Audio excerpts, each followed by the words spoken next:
የብዙሃኑን ልብ የነካው ታላቅ ወቀሳ ለቅዱስ ሲኖዶስ ተላከ። የጀማይካው ሊቀ ጳጳስ ለ40 ዓመታት ያክል 600 ብር ብቻ እየተከፈለ ነበር። አሁን ግን በቃኝ፣ አህጉረ ስብከቱ ለሌላ ሊቀ ጳጳስ ይሰጥ በማለት ተናግረዋል። ብፁዕነታቸው ይህንን እንዲሉ ያደረጋቸው ጉዳይ ምን ይሆን? የምናስቃኛችሁ ይሆናል። ቅዱስ ሲኖዶስ በትላንትና ውሎ በርካታ ውሳኔዎችን ማስተላለፉ ተሰምቷል። ቅዱስ ሲኖዶስ ያስተላለፋቸው ውሳኔዎች ምንድናቸው የሚሉትን እያንዳንዱን ውሳኔ ይዘንላችሁ መተናል። ክቡራትና ክቡራን ውድ የጊዜ ሚዲያ ቤተሰቦቻችን እንደምሰነበታችሁ፣ እንዴት ቆያችሁልን? ሰላም እግዚአብሔር ከእናንተ ጋር ይሁን። በዛሬው የመረጃ ሰዓታችን አዳዲስ መረጃዎችን ይዘንላችሁ መተናል። ወደ መረጃችን አለፍን።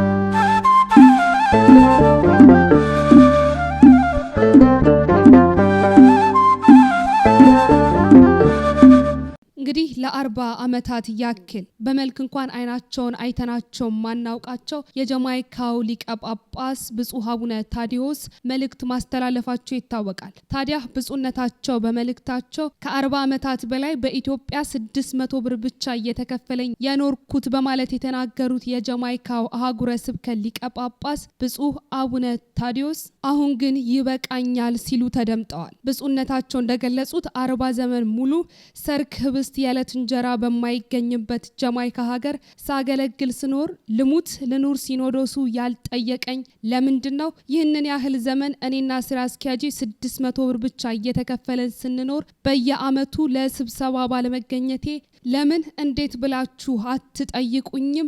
ሲኖዶሱ ጭራሽ እኔ መኖሬንም አያውቅም በማለት ተናግረዋል። ይህንንም ካሉ በኋላ ብፁዕ አቡነ ታዲዮስ በሉ እንግዲህ እኔም ስራ አስኪያጄም 40 ዓመት ሙሉ በእንግሊዘኛ ሰብከን አገልግለናል። አሁን ግን በእጅጉ ደክሞናል፣ እርጅናውንም ተጫጭኖናል። ሌላ ሰው መድቡ።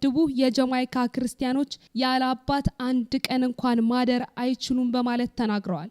ብፁዕነታቸው በመልእክታቸው አክለውም 600 ብር እየተከፈለው የሚያገለግል ስራ አስኪያጅና ሊቀ ጳጳስ ከየት ይመጣል? የጀማይካን አየር ችግሩን ተቋቁሞ ቅዱስ ሲኖዶስ የጣለብኝን ኃላፊነት እወጣለሁ የሚል አገልጋይስ ከየት ይመጣል በማለት ተናግረዋል። ታዲያ ብፁዓን አባቶችም ሁሉንም ከሰሙ በኋላ እስከ ጥቅምት ድረስ ይጠብቁን እናስብበታለንና በብፁዕ አቡነ ታዲዮስ የቀረበው ሪፖርት የብዙሃኑን ልብ መንካቱ ተሰምቷል። ታዲያ ብፁዓን አባቶች ሁሉንም ከሰሙ በኋላ እስከ ጥቅምቱ የቅዱስ ሲኖዶስ ምልዓተ ጉባኤ ይጠብቁን እናስብበታለን እንደተባለና በብፁዕ አቡነ ታዲዮስ የቀረበው ሪፖርት የብዙሃኑን ህዝበ ምእመን ልብ መንካቱ ተሰምቷል። በቅዱስ ሲኖዶሱ ምልዓተ ጉባኤ ላይ የተላለፉ በርካታ ውሳኔዎች።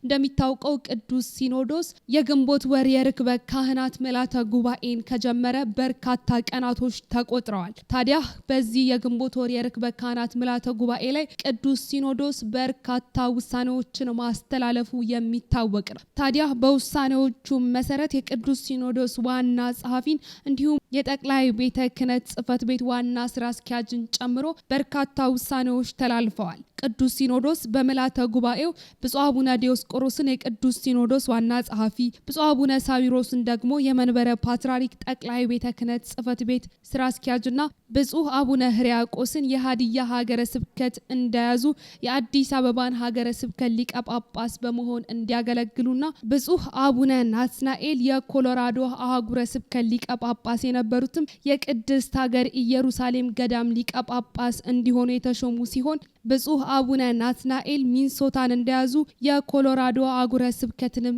እንዲመሩ ተወስኗል። እንዲሁም ብፁዕ አቡነ ሄኖክ የአዲስ አበባ አህጉረ ስብከት ሊቀ ጳጳስ የነበሩትም የደቡብ አፍሪካ አህጉረ ስብከት ሊቀ ጳጳስ ሲሆኑ ብፁዕ አቡነ ዕንባቆምን የገዳማት መምሪያ ሊቀ ጳጳስ ሆነው እንዲመሩም ተወስኗል። ብፁዕ አቡነ ሙሴ አውስትራሊያን እንደያዙ የጊቢ ቅዱስ ገብርኤልንና የበዓታ ለማርያም ገዳም ሊቀ ጳጳስ ሆነው እንዲመሩም ቅዱስ ሲኖዶስ ውሳኔ ማስተላለፉ ይታወቃል። ታዲያ ቅዱስ ሲኖዶስ ከነዚህ ውሳኔዎቹም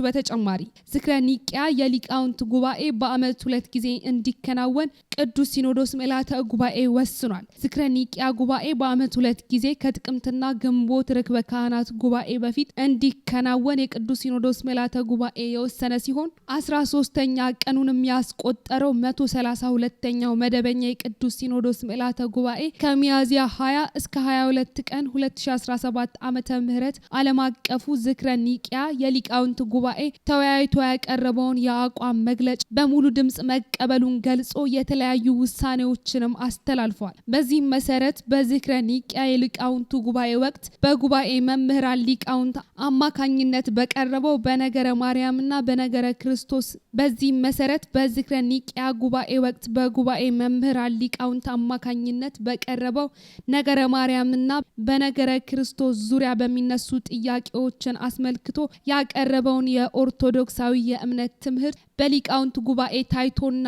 ተሟልቶ በመጽሐፍ መልክ እንዲወጣና እንዲታተምም ተወስኗል። በተጨማሪም በነገረ ክርስቶስና በነገረ ማርያም ትምህርት በሚዲያ የሚተላለፈው ተለይቶ በሊቃውንት ጉባኤ መምህራን ብቻ በጎላና በተረዳ መልኩ እንዲቀርብም ምልዓተ ጉባኤው ወስኗል። ከዚሁ ጋር የሊቃውንት ጉባኤ ክፍሉን አስመልክቶ ያቀረበውም ጥናት አግባብነቱ ስለታመነበት ተከታዩን ውሳኔም አስተላልፏል። በዚህም ጉባኤው በተማረ የሰው ኃይል እንዲደራጅና ለስራው የሚያስፈልገውን ነገር ሁሉ በመንበረ ፓትርያርክ ጠቅላይ ቤተ ክህነት በኩል ልዩ ትኩረት ተሰጥቶት እንዲሟላለትም የበጀት ድጋፍ እንዲደረግለትም ምልዓተ ጉባኤው ውሳኔውን አስተላልፏል። የዝክረ ኒቂያ የሊቃውንቱ ጉባኤ በዓመት 2 ጊዜ ከጥቅምትና ከግንቦት ርክበ ካህናት በፊት እንዲከናወንና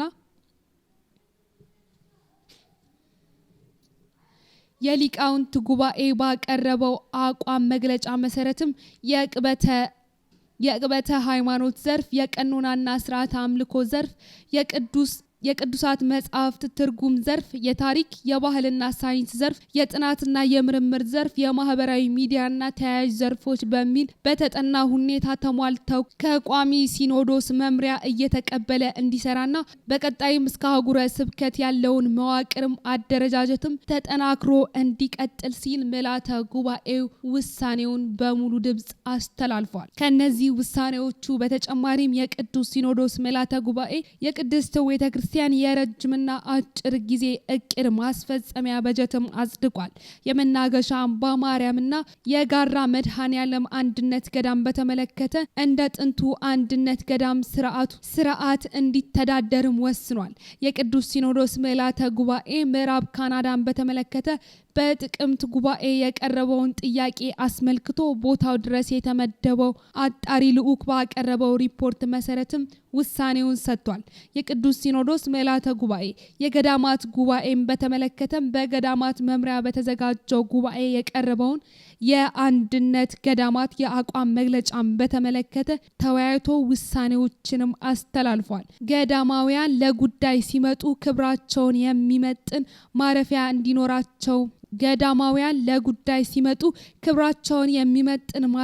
እንዲኖር መደረግ አለበት የሚለውን ውሳኔ በተመለከተም ተጨማሪ ውሳኔ አስተላልፏል። በዚህም መሰረት እንግዲህ ቅዱስ ሲኖዶስ እኚህንና ሌሎች ውሳኔዎችን አስተላልፏል። በዚህም መሰረት ቅዱስ ሲኖዶስ እኚህንና ሌሎች ውሳኔዎችን አስተላልፏል። ውድ የጊዜ ሚዲያ ቤተሰቦቻችን ለዛሬ ያዝንላችሁ መረጃ ይህንን ይመስላል። በሌላ መረጃ እስክንገናኝ ድረስ ሰናይ ጊዜ ለእናንተ ተመኘን።